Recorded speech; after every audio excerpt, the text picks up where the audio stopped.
I'm literally barely a few minutes into the game and I noticed some weird things with the controls, so I wanted to do a quick video on this that I feel might be important.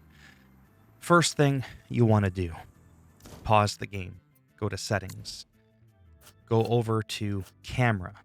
In my opinion, get rid of it being on timer, put it on toggle so that you can toggle between the two modes rather than it being on a timer.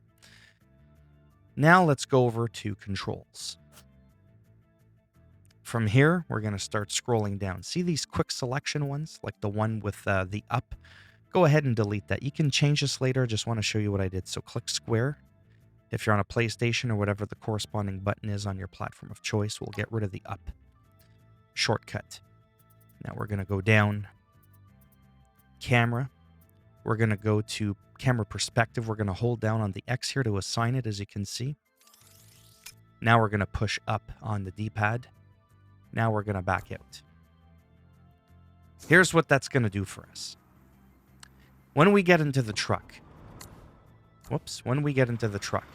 it's going to default to this position here.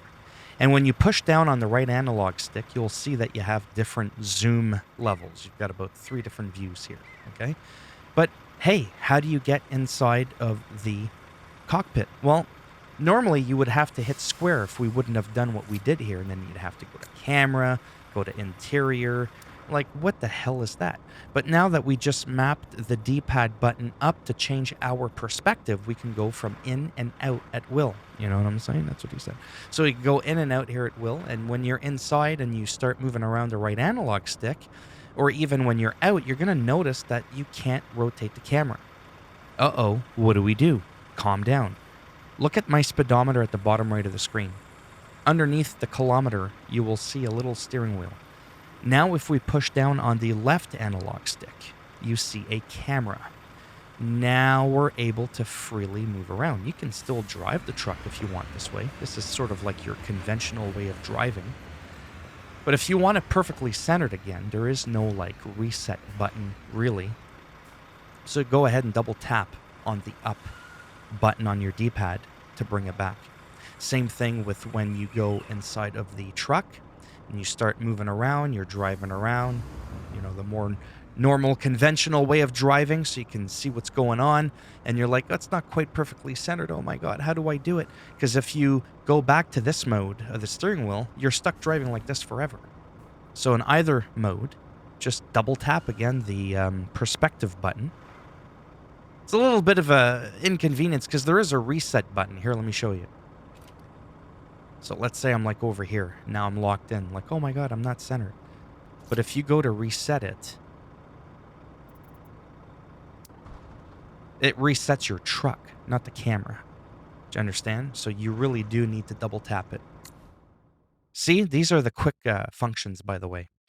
Bottom is, it goes right to manual, right goes to jobs, left goes to locations. Well, guess what?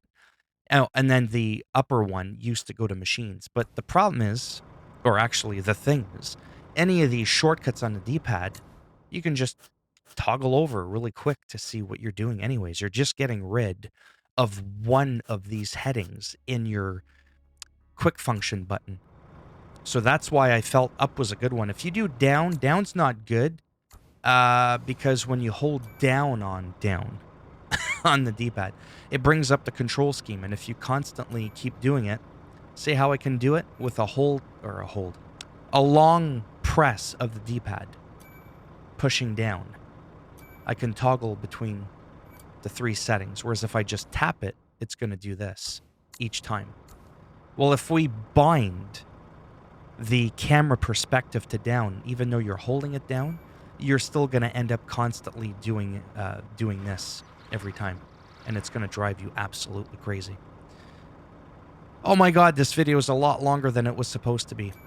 Hopefully, I didn't lose you. I got right to the point in the beginning as to what settings you should choose, and then I explained why you should change them the way they are. Left analog stick so that you can do this. Left analog stick again so you can lock it. Oh my God, it's not centered. Double tap your perspective button and you're good to go. So hopefully this kinda you know, helped out a little bit, just a wee bit. Oh, and right analog stick again to do this. And yeah, so if you like the video, go ahead, give it a thumbs up. It does greatly help support the channel with the algorithm. And if you didn't like the video, go ahead, give it a thumbs down. And I'll bend it in half and twist it. And if you want to subscribe to the channel, I mean, naturally, that would be great. But if not, thanks for stopping by anyways. Take care.